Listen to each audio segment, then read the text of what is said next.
বয়ান ওঠার আগেও দেখলাম একটা জানাজার দৃশ্য।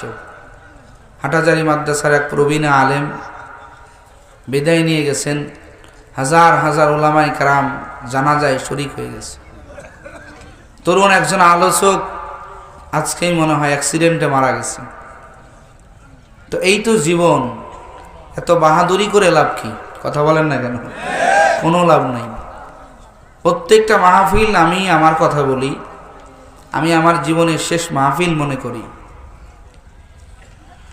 সকালবেলা আসার আগেই হয়তো আপনাদের কাছে খবর চলে আসতে পারে যে আপনাদের আজকের মাহফিলের ভাঙ্গাচোরা একজন ব্যক্তি ছিলাম আমি। অধম, না আছে এলেম, না আছে আমল। আমার আশেপাশে অনেক বুজুর্গ বান্দারা, তাহাজ্জুদ পড়নেওয়ালা বান্দারা, অনেক মুহাক্কিক আলেম উলামা বসে আছে।